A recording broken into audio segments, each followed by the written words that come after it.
ನನ್ನ ಫ್ರೆಂಡ್ ಪವಿತ್ರ. ಶ್ರೀವತ್ಸ ಅನ್ನೋ ಹುಡುಗನ ಜೊತೆ ಇವಳ ಮದುವೆ ಫಿಕ್ಸ್ ಆಗಿತ್ತು. ಆದ್ರೆ ಮಿಸ್ಟರ್ ವೇದಾಂತ್ ವಸಿಷ್ಠ ಶ್ರೀವತ್ಸನ್ ತಲೆ ತಿಂದು ಅವ್ನ ಮದ್ವೆನೇ ಬೇಡ ಅಂತ ಹೇಳೋ ಹಾಗೆ ಮಾಡಿದಾನೆ. ಆ ವೇದಾಂತ್ಗೆ ಸ್ವಲ್ಪನಾದ್ರೂ ಮರ್ಯಾದೆ ಅನ್ನೋದಿದ್ರೆ ಶ್ರೀವತ್ಸ ಇವಳಿಗೆ ತಾಳಿ ಕಟ್ಟೋ ಹಾಗೆ ಮಾಡ್ಬೇಕು. ಆ ತರದೊಂದು ಕೆಲಸ ನಾವು ಮಾಡ್ಬೇಕು. ಯಾರ ಬಗ್ಗೆ ಹೇಳಿದೆ? ವೇದಾಂತ್ ವಸಿಷ್ಠನ? ಹೌದು. You mean the great businessman, this year award winner Vedanta? ಹೌದಪ್ಪ, ಹೌದು, ಅವನೇ. ಎಂತ ನ್ಯೂಸ್ ಹೇಳಿದೆ ಅಮೂಲ್ಯ. ಕೆಲ್ಸಕ್ಕೆ ಸೇರಿದಾಗಿಂದ ಒಂದೇ ಒಂದು ಬ್ರೇಕಿಂಗ್ ನ್ಯೂಸ್ ಸಿಗ್ಲಿ ಅಂತ ಕಾಯ್ತಾ ಇದ್ದೆ. ಬಟ್ ಈ ಬ್ರೇಕಿಂಗ್ ನ್ಯೂಸು ನನ್ನ ಕೆರಿಯರ್ಗೆ ಒಂದು ಬ್ರೇಕ್ ಕೊಡುತ್ತೆ ಅನ್ನೋದ್ರಲ್ಲಿ ಡೌಟೇ ಇಲ್ಲ. ನಾವೊಂದು ಸ್ಟೇಟ್ಮೆಂಟ್ ಕೊಡಬೇಕು, ಅದಕ್ಕೆ ನಿನ್ನನ್ನು ಕರೆಸಿರೋದು. ನೀನೇನೇ ಹೇಳೋದಿದ್ರು ಕ್ಯಾಮ್ರಾಗೆ ಹೇಳು. ಕ್ಯಾಮ್ರಾಗ 30 ಸೆಕೆಂಡ್ಸ್ ವಿಡಿಯೋಗಳು ಎಂತೆಂಥವ್ರನ್ನ ಅಲರ್ಸ್ಬಿಟ್ಟಿದೆ ಅಮೂಲ್ಯ. ನೀನು ಒಂದು ಸ್ಟೇಟ್ಮೆಂಟ್ ಕೊಡು, ಮುಂದಿನ ನಾನು ನೋಡ್ಕೊತೀನಿ. ಅಪ್ಪ ತಂದೆ, ನೀನು ಎಕ್ಸೈಟ್ ಆಗಿ ಏನೇನೋ ಮಾಡಿ ಪೇಪರಲ್ಲೆಲ್ಲ ಬರೋ ಹಾಗೆ ಮಾಡ್ಬಿಟ್ಯಾ. ಅವನು ನಮ್ಮ ಬಾಸು. ಸುಮ್ಮನೆ ಅವನಿಗೆ ಕಾಲ್ ಮಾಡಿ ಈ ಥರ ನ್ಯೂಸ್ ಬಂದಿದೆ ಅಂತ ಅವನಿಗೆ ಬ್ಲ್ಯಾಕ್ ಮೇಲ್ ಮಾಡು. ಆಮೇಲೆ ಅವನೇ ಮದುವೆ ಮಾಡಿಸ್ತಾನೆ. ಒಳ್ಳೆ ಕತೆ ಕಣೆ ನಿಂದು. ಅವನು ದೊಡ್ಡ ಬಿಸ್ನೆಸ್ ಮ್ಯಾನ್. ಅವನ್ನ ಈ ಥರ ಫೇಕ್ ಕಾಲ್ ಮಾಡಿ ಎದುರಿಸೋರು ತುಂಬ ಜನ ಇರ್ತಾರೆ. ಅವ್ರಿಗೆ ಇದೆಲ್ಲ ಅಭ್ಯಾಸ ಆಗ್ಬಿಟ್ಟಿರುತ್ತೆ. ಪ್ರೂಫ್ ಇಲ್ಲದೆ ಯಾವುದನ್ನು ನಂಬಲ್ಲ ಅವರು. ಏನು ಪ್ರೂಫ್ ಬೇಕು ನಿಂಗೆ? ಇವಾಗ ನೀನು ಏನು ಹೇಳಿದ್ಯೋ ಅದನ್ನೇ ಇನ್ನೊಂದ್ಸಲ ಇನ್ನೊಂದು ಸ್ಟೇಟ್ಮೆಂಟ್ ಥರ ಅನ್ಯಾಯ ಆಗಿದೆ ಅನ್ನೋ ಥರ ಕ್ಯಾಮ್ರಾ ಮುಂದೆ ಹೇಳು ಸಾಕು. ಅಮ್ಮು ಬೇಡ ಕಣೆ, ಇದು ಯಾಕೋ ತುಂಬ ರಿಸ್ಕ್ ಅನಿಸ್ತಿದೆ. ದಿನೇಶ, ಎಡ್ಬಟ್ ಆಯ್ತು, ಇವಳ ಲೈಫ್ ಹೋಗೇನೆ ನೆನಪಿರ್ಲಿ. ನಾನು ಹೇಳ್ದಷ್ಟು ಮಾಡು ನೀನು, ಮುಂದಿನ ನನಗೆ ಬಿಡು. ಆ ವೇದಾಂತನ ಹೇಗೆ ಎದುರಿಸ್ತೀನಿ ಅಂತ ನೋಡ್ತಾ ಇರು.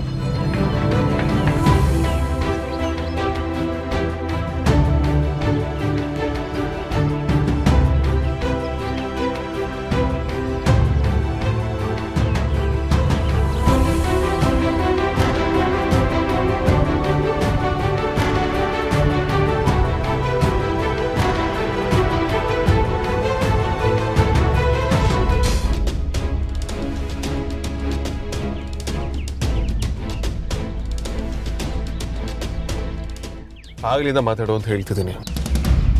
ಮುಖ ಗಂಟು ಹಾಕೊಂಡೇ ಕೂತಿದ್ಯಾ. ಆಫೀಸಲ್ಲೂ ನನ್ನ ಹತ್ರ ನೀಟಾಗಿ ಮಾತಾಡಲಿಲ್ಲ. ಏನು ಪ್ರಾಬ್ಲಮ್ಮು?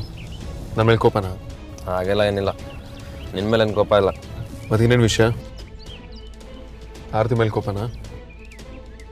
ಆರತಿ ಏನನ್ನೂ ಕರೆಕ್ಟಾಗಿ ಹೇಳು.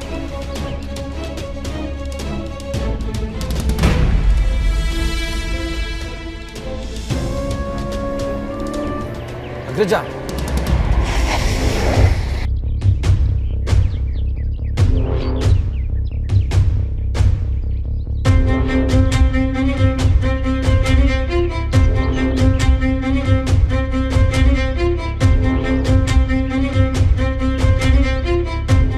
ವೇದಾಂತಂದ್ರೆ ನೀನೇ ಅಲ್ವಾ? Excuse me, mind you turn. ನೀನು ತಾನು ಅಂತ ಮಾತಾಡಿದ್ರೆ ಚೆನ್ನಾಗಿರೋದಿಲ್ಲ. ಮರ್ಯಾದೆ ಕೊಟ್ಟು ಮಾತಾಡೋದು ಕಲ್ತ್ಕೊಡಿ. ನೀನು ಮಾಡಿರೋ ಕೆಲಸಕ್ಕೆ ಮರ್ಯಾದೆ ಬೇರೆ ಕೊಡ್ತಾರಾ? What the hell happened? ಯಾರು ನೀವೆಲ್ಲ? ಹುಡುಗಿರಂದ್ರೆ ಆಟದ ವಸ್ತುನ? ಹುಡುಗಿ ಜೀವನ ಹಾಳಾಗೋಗಿ ಮಾಡ್ತೀಯಾ? ನಿನಗೆ ಮದುವೆ ಆಗಕ್ಕೆ ಇಷ್ಟ ಇಲ್ಲ ಅಂದ್ರೆ ಹಾಳಾಗೋಗು. ಅದನ್ನ ಬಿಟ್ಟು ಇನ್ನೊಬ್ಬರ ಲೈಫ್ನ ಯಾಕಯ್ಯ ಹಾಳು ಮಾಡ್ತೀಯಾ? Please stop. ಏನು ಮಾತಾಡ್ತಿದ್ದೀರಾ? ನೀವೆಲ್ಲ ಮಿಸ್ಅಂಡರ್ಸ್ಟ್ಯಾಂಡ್ ಮಾಡ್ಕೊಂಡಿದ್ದೀರಾ. ನಮ್ಮಣ್ಣ ಹಾಗೆಲ್ಲ ಮಾಡೋನಲ್ಲ. ಅವನಿಗೆ ಹುಡುಗಿರಂದ್ರೆ ಆಗದೆ ಇದ್ರು ಅವ್ರ ಮೇಲೆ ತುಂಬ ರೆಸ್ಪೆಕ್ಟ್ ಇದೆ. ವಿಷಯ ಗೊತ್ತಿಲ್ಲ ಅಂದ್ರೆ ನೋಡ್ ತಿಳ್ಕೊ. ನಿಮ್ಮ ಅಣ್ಣ ಏನು ಅಂತ ನಿನಗೆ ಗೊತ್ತಿಲ್ಲ ಅನ್ಸುತ್ತೆ. ವಿಡಿಯೋ ತೋರಿಸಿ, ಅವನೇ ನೋಡ್ಕೊಳ್ಳಿ.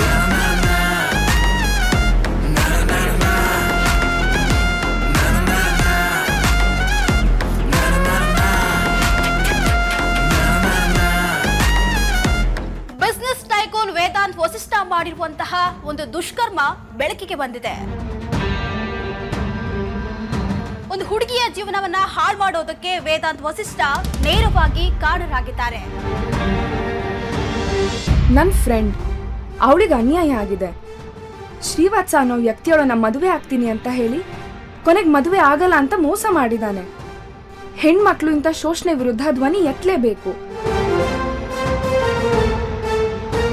ಶ್ರೀವತ್ಸ ತರ ಮೋಸ ಮಾಡೋ ಹುಡುಗರಿಗೆ ತಕ್ಕ ಪಾಠ ಕಲಿಸಲೇಬೇಕು.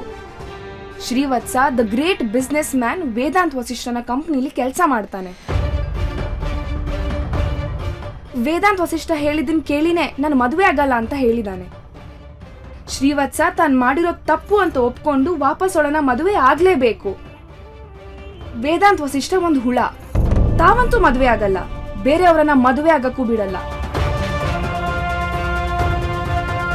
ಇವತ್ತು ತಮ್ಮ ಎಂಪ್ಲಾಯಿ ಒಬ್ಬ ಮದುವೆ ಆಗದೆ ಇರೋ ಹಾಗೆ ಮಾಡಿ ಒಂದು ಹುಡುಗಿ ಜೀವನ ಹಾಳು ಮಾಡಿದಾನೆ.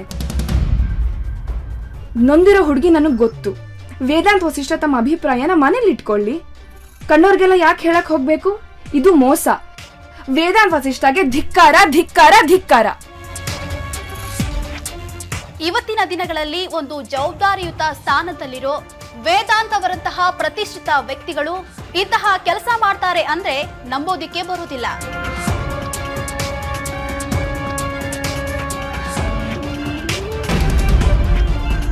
ಏನಿದು ಅಗ್ರಜ? ಯಾರಿದು ಹುಡುಗಿ? ನನಗೆ ಹೆಂಗೆ ಗೊತ್ತು? ಆದ್ರೆ ಖಂಡಿತವಾಗ್ಲೂ ಪವಿತ್ರ ಅಂತೂ ಅಲ್ಲ. ಸರಿ ಬಾ ಹೋಗೋಣ. ಎಲ್ಲಿಗೆ ಹೋಗ್ತಾ ಇದೆಯಪ್ಪ? ಯಾರು ಇಲ್ದವ್ರಿಗೆ ದೇವ್ರಿದಾನೆ ಅಂತ ಹೇಳ್ತಾರೆ. ಮೊದ್ಲು ನಿಮ್ ಎಂಪ್ಲಾಯ್ಗೆ ಬುದ್ಧಿ ಹೇಳಿ, ಮದ್ವೆ ಆಗೋದಕ್ಕೆ ಹೇಳಿ. ಕೋತಿ ತಾನ್ ಕೇಳೋದಲ್ದೆ ಒನೆ ಎಲ್ಲ ಕೆಡಿಸ್ತು. It's none of your business. ಈ ರೀತಿ ಡಿಸ್ಟರ್ಬ್ ಮಾಡೋದು ಚೆನ್ನಾಗಿರೋದಿಲ್ಲ. ನೀನು ಆ ಹುಡುಗಿ ಜೀವನನ ಡಿಸ್ಟರ್ಬ್ ಮಾಡ್ಬೋದು, ಅದನ್ನ ಕನ್ಸಿ ನಾವು 5 ನಿಮಿಷ ನಿನ್ನ ಡಿಸ್ಟರ್ಬ್ ಮಾಡೋ ಆಗಿಲ್ಲ ಅಲ್ವಾ?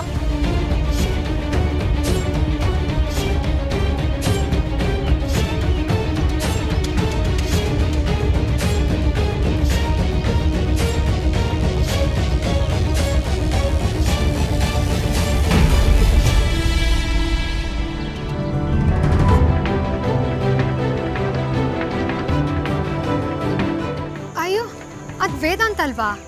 ಹೌದು ಕಣೆ, ಆದ್ರೆ ಅವ್ರನ್ನ ಯಾಕೆ ಜನ ಮುತ್ಕೊಂಡಿದ್ದಾರೆ? ಏನೋ ಎಡ್ವರ್ಟ್ ಆಗಿರೋದಂತೂ ನಿಜ. ಬಾ ನೋಡೋಣ.